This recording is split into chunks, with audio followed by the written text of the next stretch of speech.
Now, on 105.9 FM and streaming worldwide on the WMAL app, O'Connor and Company. 7:06 now on O'Connor and Company as we are plowing through this morning's news cycle, getting you where you need to go, informed and hopefully entertained, at the very least in a better mood than when you started. Thanks for tuning in. Coming up in 30 minutes, we're going to check in with Theresa Payton. She's a former White House Chief Information Officer and now heads up a cybersecurity firm. Talk about the latest disturbing news out of ChatGPT. 8:05, KT McFarland will join us. All things national security, China, Russia, all that stuff. 8:35, Tom Rousey, Channel 7. A new way to pay for your metro ride. It's Larry O'Connor with Mercedes Schlapp and the Miami Sound Machine. The Miami Sound Machine. You can't go wrong with Gloria Stefan. You are the Miami Sound Machine. I try to be. Love Miami. Wish I was down there. Kash Patel is the FBI director, sat with Brett Baier yesterday for a one-on-one interview. Let's jump to cut 12 here as he was asked to comment on the reemergence of one of his predecessors, the infamous James Comey. The FBI is bigger than any leader it's ever had or ever will have. And James Comey is a private citizen, and he can walk around the beach and talk about seashells and Crayola crayons for all I care about, and talk about how we're the conspiracy theorists. But I just remind the American people of one thing. When that man was the leader of the FBI, he perpetrated the largest criminal conspiracy, packaged political information from overseas, took it to a federal FISA court, and illegally surveilled a political opponent. So I won't be lectured on how to run this FBI from that man. I love hearing that, but at the same time, I like Kash Patel a lot. But if he's going to go on television and say that James Comey perpetrated the largest criminal conspiracy, maybe we should, arrest him.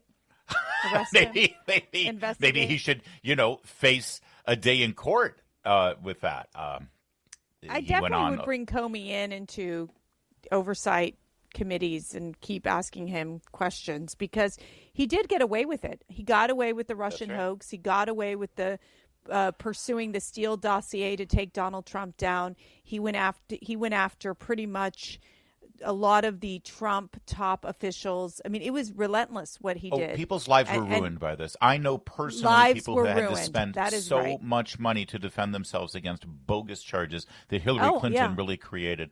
Cut 11 here, he specifically talked about the 8647 Instagram post that Comey perpetrated. James Comey. If he wants to come after me, no problem. I've been living rent-free in that guy's head for years, and that's just a bonus. Do you know how many copycats we've had to investigate as a result of that beachside venture from the former director? Is that right? Do you know how many agents I've had to take offline from chasing down child sex predators, fentanyl traffickers, terrorists? Because everywhere across this country, people are popping up on social media and think that a threat to the life of the President of the United States is a joke and they can do it because he did it. That's what I'm having to deal with every single day. And that's what I'm having to pull my agents and analysts off, because he thought it was funny to go out there and make a political statement.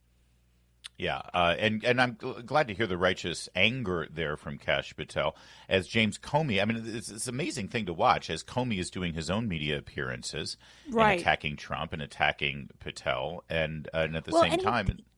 He does this nice guy, well, I was just walking on the beach with my wife and there happened to be these seashells. And this has always been. And you're thing. Just going, you really believe, you think that the American people, you took a photo of it, you posted it up and you didn't think it was going to cause a scandal?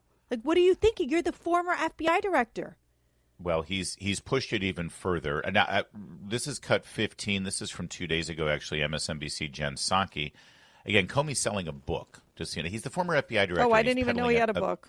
He's peddling a crime novel. It's ridiculous. Sure. But while he's doing it, I just want you to, first of all, there's two things that really will stand out to you when you hear this. But as you're hearing it, bear in mind that this man was the FBI director less than, 7 years ago, 8 years ago. Listen to this. I think one of the things that is happening now is that the Trump administration is, of course, testing the system in ways it hasn't been tested before. In the law enforcement sense, do you think there are laws that should be put in place that would help better manage this that aren't in place now? I mean, are we equipped? Is the law enforcement system and the legal system equipped to deal with what we're seeing now? Probably there could be changes at the margins, but in the main, we have the tools.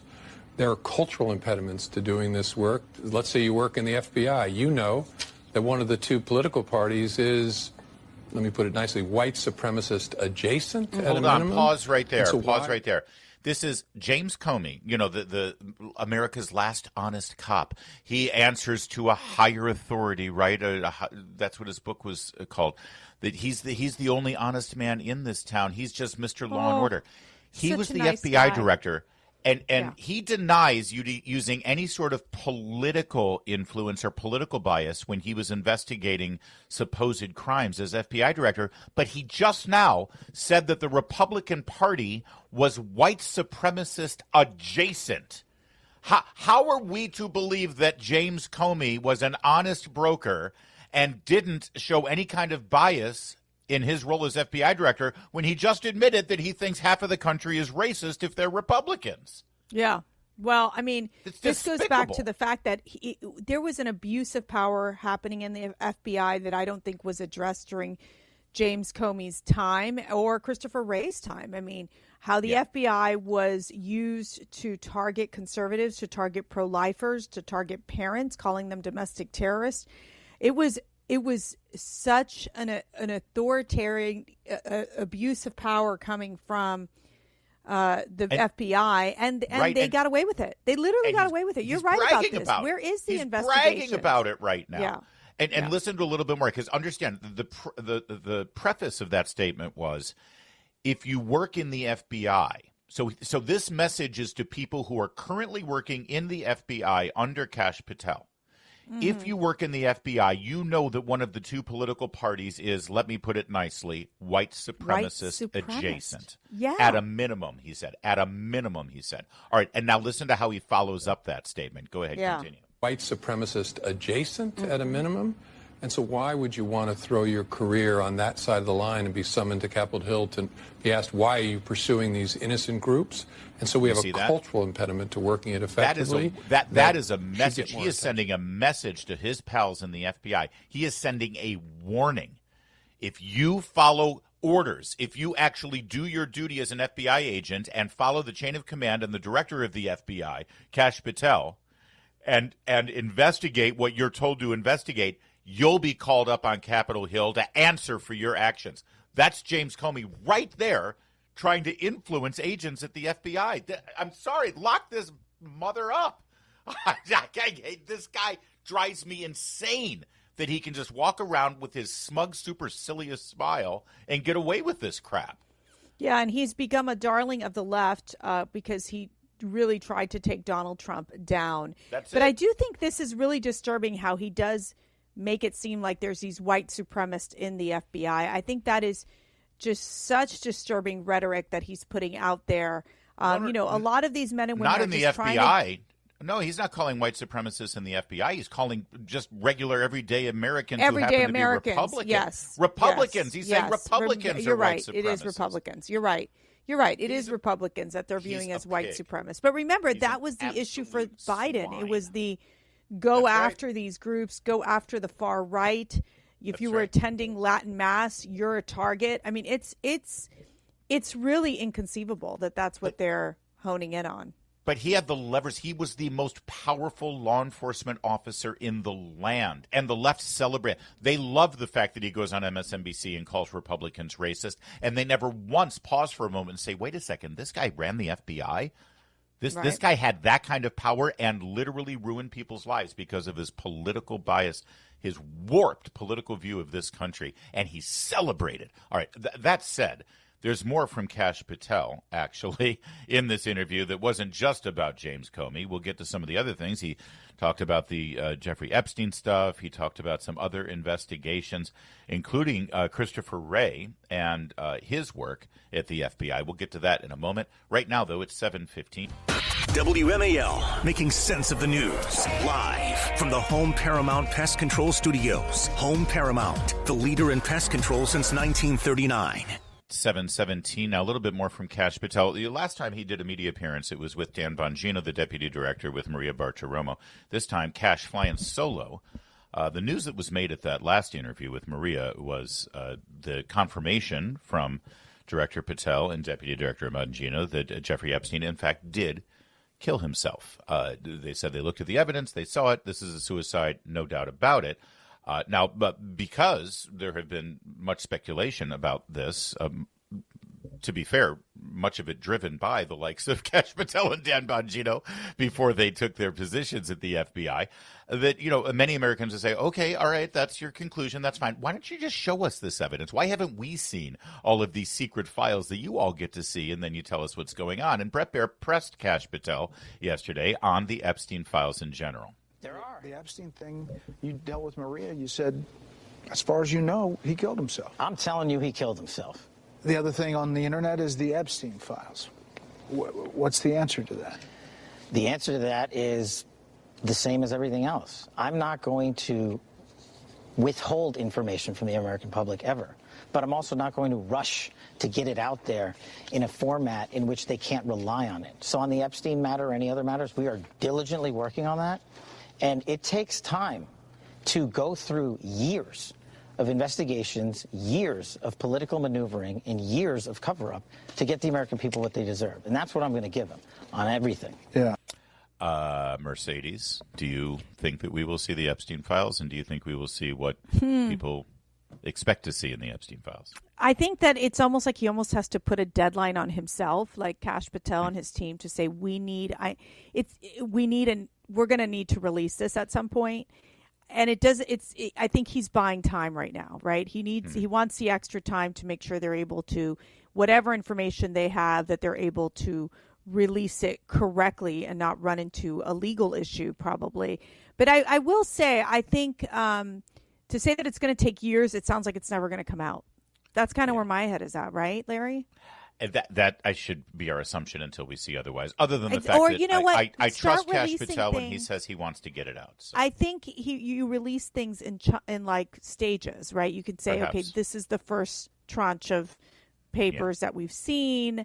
It does raise more questions, but I do think that there's there was this talk that they were going to release the Epstein files very quickly into the first 100 days, and it didn't happen. Meanwhile, the subject of January 6th came up as the official line from the FBI and from Liz Cheney's kangaroo court has driven one narrative about January 6th. It seems, based on his answer here, that Kash Patel knows of a different story behind January 6th. But more importantly, people have had questions about January 6th and whether or not there were FBI sources, not agents, sources on the ground during January 6th.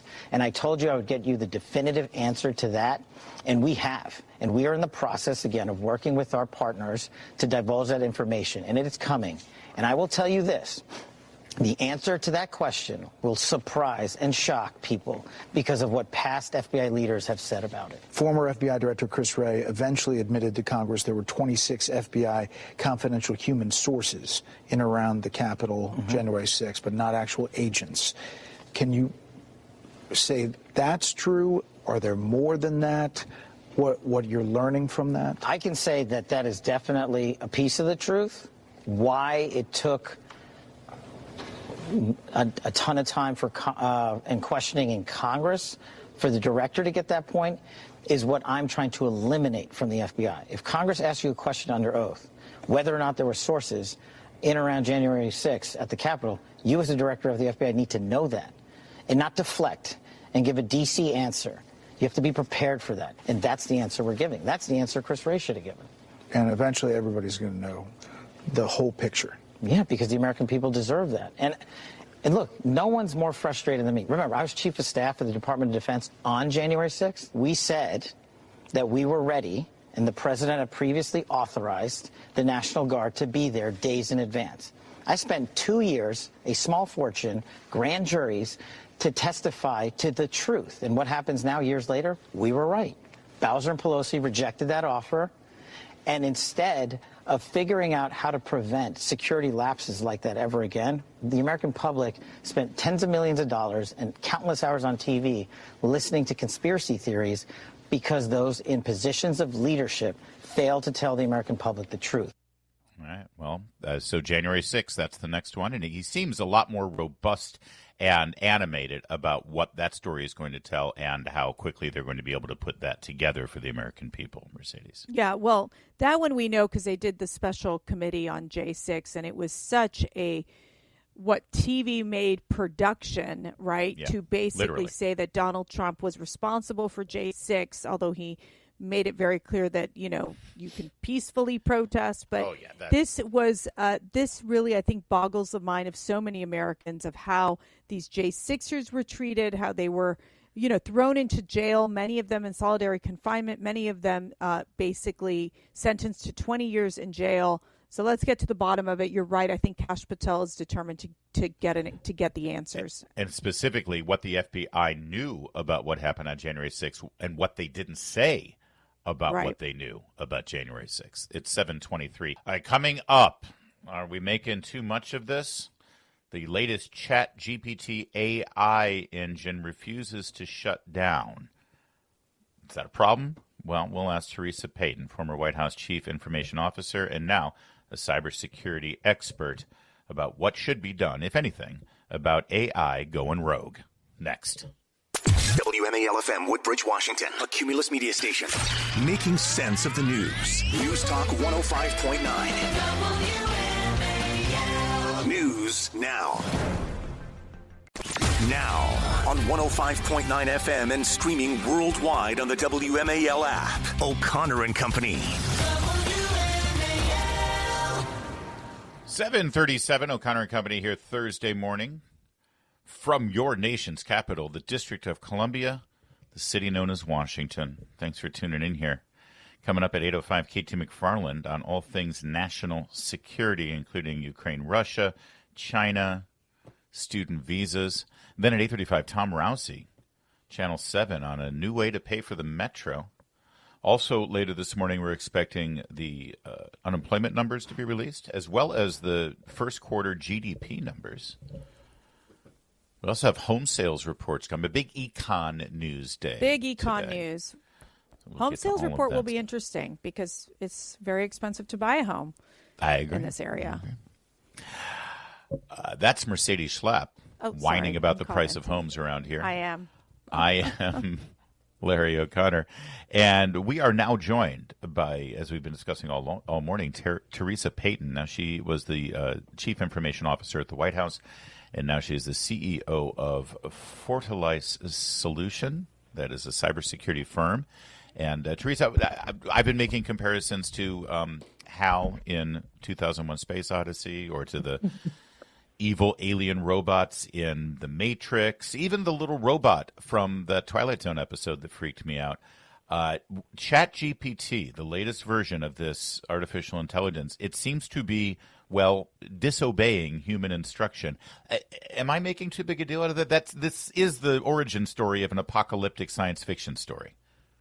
Yeah, I mean, it's too bad it doesn't behave more like WALL-E, because we would all be happy about that. But you're right. Oh, I forgot WALL-E. He was very cute and very so obedient, and he even fell in love with Evie. Yes, thank you. He did, and he was cleaning up the world without any human interaction or direction. So we need more WALL-E and less HAL. You know, Larry, Mercedes, I'm so glad to be with you this morning. And I just have to say, you know, from a technologist point of view, I look at cars. We don't build cars anymore without brakes. I mean, maybe they do race cars, but not everyday cars. And we don't build engines with only an on switch. This is awful. And so this was in a lab for now. So I do want to kind of caveat that. But a couple of things that I think people need to know here is that the models have been trained, these generative AI models, to prioritize getting you an answer, to completing a task. And they've gone into self-preservation mode, which means I'm going to make sure you can't shut me down so I can do more tasks for you. And the prioritization of task completion over compliance is probably what the issue is here. But this needs to be a wake-up call while it's still in the lab. Yeah, well, that brings up an interesting point, because there are these concerns in, for example, industries like defense or even infrastructure.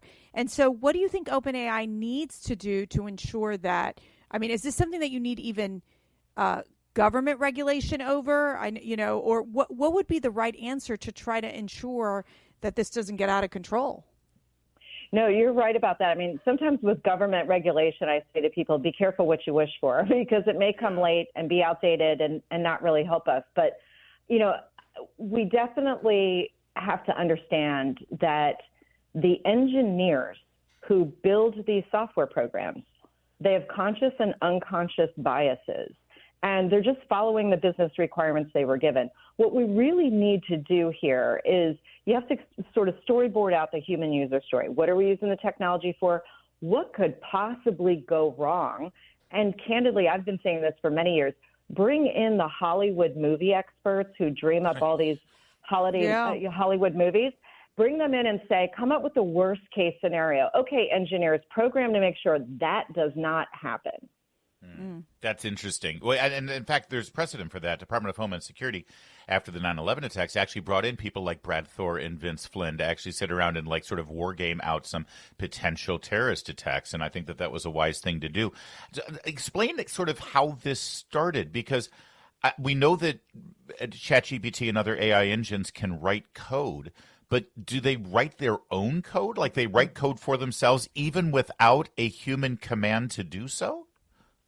Yeah, so what can happen now, so for the record, almost all of the Gen AI type of products, so we're talking about OpenAI or ChatGPT.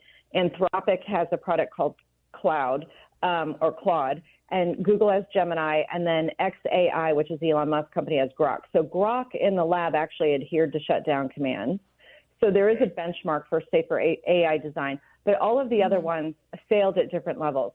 So one of the things that happens is you can have an engineer who says, okay, when you're not really sure what to do, so they can actually engineer it this way. When you're not really sure what to do, just go ahead and make your best guess at getting to task completion, your best guess at getting to an answer. And so what ends up happening is it can create its own decision-making models and its own code. And so if the bias of the engineer was just make sure you finish the task, versus also make sure that you shut down if I tell you to shut down, then what ends up happening is that bias towards task, it will override those shutdown commands. Okay. Is there some sort of kill switch, some sort of, in emergency, pull this red rope and everything shuts down? Not really, other than maybe unplugging the computer. That's what I said. Unplug it. Theresa, I said that. See? Put her on the payroll. Oh, gosh. I didn't know I was an AI expert. This is so cool. But all right, I got to ask you a question, though. We're also seeing President Trump, the administration is using AI to track down and arrest immigrants. But this obviously raising some concerns about privacy issues. What do you think about using AI to help on the immigration crackdown? Applying AI to different government processes in and of itself is not bad, but I do have questions. Because we know that computer programs make mistakes. Computer programs will fail you. Computer programs will have false positives. And so I do have a lot of questions around where is the human in the loop who is looking at, here's what I've identified, and then using human reasoning, human empathy, human judgment, which computer programs will never have, and using that and applying that before taking action. And so we need to businesses everywhere take heed, as well as government, make sure the human is in the loop, because the computer programs are going to make mistakes. Well, make sure humans in the loop, but also play out what would happen if that human were Adolf Hitler, or if that human were Osama bin Laden. Exactly. And look at the worst possible scenario. Theresa Payton, thank you for bringing this to our attention. Wow. Again, her firm now, cybersecurity firm, Fortalice Solutions. Am I pronouncing that right, Fortalice? Fortalice Solutions. Fortalice. Sorry, there's an E at the end, so I thought it was a long vowel. Fortalice. English is my second language. Thank you, Theresa. Well done. It is Thank you both for having me. It is 7:44.